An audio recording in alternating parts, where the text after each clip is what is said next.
Hola bestinya kata Ani. Besti, meski kini sudah terbungkam di balik jeruji besi, Nikita Mirzani ternyata justru makin glowing. Hal tersebut diungkapkan langsung oleh Dinar Candy yang belum lama ini berhasil menjenguk Nikita Mirzani ke Polda tanpa ketahuan oleh media. Dan katanya Nikita itu makin glowing besti. Bahkan Dinar juga menyebut kalau body Niki tetap ideal. Meskipun untuk soal damai kayaknya diragukan nih sama Dinar Candy lantaran diduga Nikita merasa hal tersebut menyangkut harga diri cenah. Kemarin nemuin waktu di mana media tuh nggak ada. Lagu masuk lah terus gitu kan Niki bawa buah segala macam, dia baik sih di dalam. Berapa lama kakak ngejenguknya? Lama kita ngobrol dulu kan. Aku bilang tuh kan kenapa jadi kayak gini gitu lah, bercandaan gitu. Obrolan apa tuh kayak secara mentalnya juga seperti apa? Nggak tahu ya, dia di penjara pun glowing ya, bingung juga. Glowing dia di penjara pun. Fisiknya lebih lihat lebih gemuk atau gimana atau Dia sedang lah, badannya kan memang ideal gitu. Semoga apa ya, nemuin jalan tengahnya ya. Kalau aku kan orang luar yang nggak ngerti masalahnya ya. Kalau aku sih berharap bisa damai atau gimana, cuman kayaknya riuh ya, kayaknya susah gitu. Semoga dari manapun pihaknya cepet kelar lah, maksudnya nyari jam. Menurut aku sih bagusnya tuh jalannya damai. Kalau aku ya, tapi kan kayaknya dari seginya Kaniki kayaknya sulit lah kayak gitu, karena kan memang udah masalah harga diri ataupun hati gitu kan. Nah, diduga tolak damai besti sama Nikita. Anyway, kalau Niki memang glowing di dalam, hal tersebut justru diduga berbanding terbalik dengan Reza Gladys. Hal tersebut diduga terlihat dari ungkapan akun Vol, selebgram cantik yang kerap menyuarakan skincare overclaim serta mengenai mafia skincare. Jadi dalam unggahan video TikToknya, diduga Vol bercerita tentang pertemuannya dengan seseorang yang diduga warganet adalah Reza Gladys, di mana Vol mengungkapkan perihal wajah asli seseorang yang ia sebut manusia silver tersebut tidak putih, serta mempertanyakan perihal kamera yang digunakan oleh orang tersebut lantaran diduga perbedaan warna kulit asli dan yang terlihat di sosial media cukup berbeda cenah besti. Arigato gozaimasu. Nih gue kasih tahu ke kalian, tadi gue barusan aja ketemu sama si manusia silver abu-abu itu. Sebenarnya nggak sengaja aja gitu, dia di depan gue beserta kelompokan geng-geng itu, nggak tahu meetingin apa. Intinya ya yang gue lihat dengan mata gue sendiri, lu pakai kamera apa, aslinya lu tuh nggak begitu. Sumpah, enggak banget, lu ngeri banget kameranya. Baru aja kemarin gue membahas tentang si manusia silver abu-abu itu, tentang skincare yang dia jual overprice dengan 3 juta per paket yang tidak masuk akal itu. Dia aslinya tidak putih sama sekali, tidak seperti yang dia live selama ini, live jualannya dia enggak. Jadi udah ya, lu tuh the real mafia skincare, the real. Ini gue ngomong berdasarkan bukti dan fakta gue ya, karena gue ada fotonya. Tapi kan di sini kalau misalnya gue up dia punya foto, dikit-dikit lapor, namanya juga duta lapor gitu, ya kan. Tapi intinya aslinya dia nggak putih guys, nggak putih. Lu bener-bener lu manusia terbuat dari apa? Lu udah menipuin masyarakat Indonesia Raya Merdeka ini. Lu bilang skincare lu memutihkan, sementara lu nggak putih. Lu pakai filter apa selama ini? Gue bertanya-tanya. Ngeri banget lu, emang lu pada saat menjual suatu skincare lu nggak merasa berdosa dalam diri lu ya? Lu aja nggak putih, dia nggak putih ya guys ya. Gue udah lihat dia 3 langkah dari depan gue, 3 langkah dari depan gue. Dan di situ gue lagi nunggu boarding gue. Jadi gue duduk setengah jam di situ di kursi gue, 3 langkah di depan gue. Dia nggak putih sama sekali, mukanya kusem. Ini gue berbicara jujur ya. Ada beberapa teman-teman gue yang gue share dia punya muka. Lu bener-bener mengerikan banget. Lu udah menjual skincare overpriced banget yang belum tentu juga ingredientsnya itu bagus, ditambah muka lu nggak putih. Filter yang lu gunain selama ini filter apa? Lu jahat banget beneran, holy mother.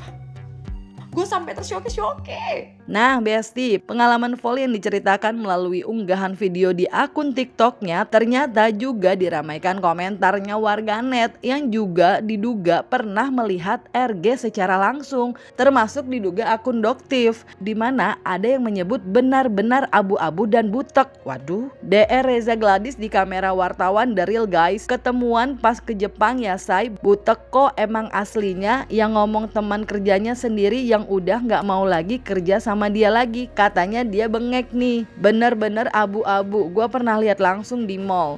Komentarnya tajam banget, Nikmir emang gak pernah setengah-setengah. Pakai apa ya kok dia bisa abu-abu? Ah masa? Kan Nikmir sudah bilang ya, lagian bikin harga gila-gilaan sampai 3 juta lebih. Astagfirullah, dari apa yang dibilang Kak Nikmir? Lanjut Besti. Bicara soal TikTok nih, Nikita Mirzani sendiri yang merupakan pihak yang dilaporkan oleh RG justru terlihat memiliki semakin banyak penonton di unggahan-unggahan videonya. Salah satunya video yang belum lama ini diunggah oleh akun TikTok Nikita yang telah ditonton hingga 8 juta viewers Besti. Dan video lainnya pun rata-rata telah ditonton jutaan orang per videonya. Apalagi Arkana sang putra bungsu baru saja kedatangan mobil idamannya setelah hampir 1 tahun inden. Keren ya Besti. Pesan dari ayahku, bertarunglah jika kau benar meski pistol ada di keningmu. Dan pesan dari ibuku, kalau bisa berdiri kenapa harus tunduk. Prinsipku, jika kau menginjak kakiku akan kuinjak kepalamu. Paham?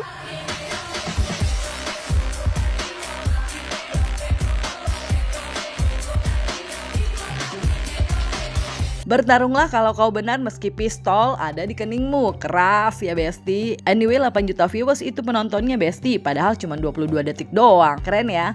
By the way, serame itu penonton videonya karena rindu sama Nikita Mirzani atau gimana ya Besti? Secara video-video Nikita viewersnya gak kaleng-kaleng. Nah ngomongin soal video, anak Nikita Mirzani baru aja kedatangan mobil idamannya nih. Katanya nunggunya udah 1 tahun, Alphard terbaru yang hybrid dengan fitur-fitur kece. Dan salah satunya kursi pijet. Wow, genah ya Besti. Nunggu berapa lama Dek? Tahun ya? Nggak datang-datang kan? Iya. Jadi Ade udah nungguin setahun mobil ini tapi nggak datang-datang, akhirnya datang juga karena mobilnya indennya lama banget Dek. Kesabar kan Dek? Karena itu dari luar negeri. Oke, jadi yang mau naik mobil ini siapa? Jadi ini mobilnya Ade. Kita lihat mobil Ade sekarang yuk.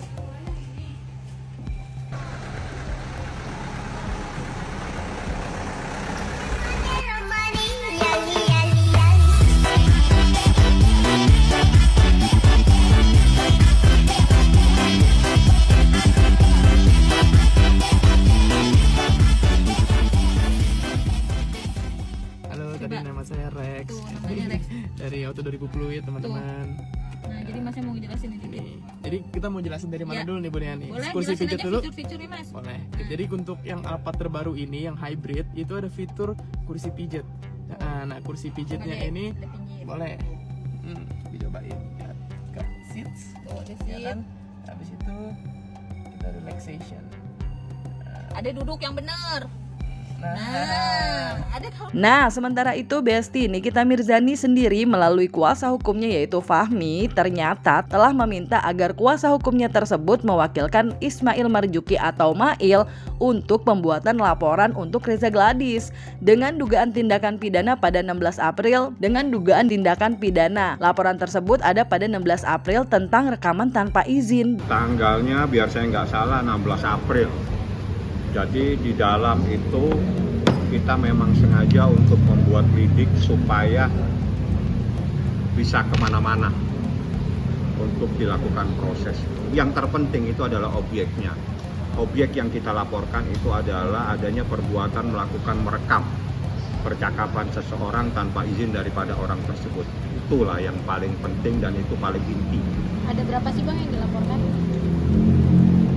Kalau dalam proses lidik itu bisa kemana-mana. Yang jelas yang kami jadikan barang bukti itu adalah percakapan yang lagi beredar dan itu adalah rekaman dan yang akan dicari nanti siapa yang melakukan yang merekam. Karena berdasarkan Undang-Undang ITE pasal 31 itu melakukan perekaman itu apabila tanpa izin seseorang itu tidak dibenarkan. Yang dibolehkan melakukan perekaman tanpa izin adalah polisi, jaksa dan atau institusi. Dan yang melapor saya atas permintaan Nikita Mirzani supaya saya melaporkan hal tersebut. Yang kami jadikan sasaran itu adalah objeknya. Objeknya itu adanya rekaman suara, di mana rekaman suara tersebut adalah rekaman daripada Ismail Marzuki tanpa sepengetahuan dia.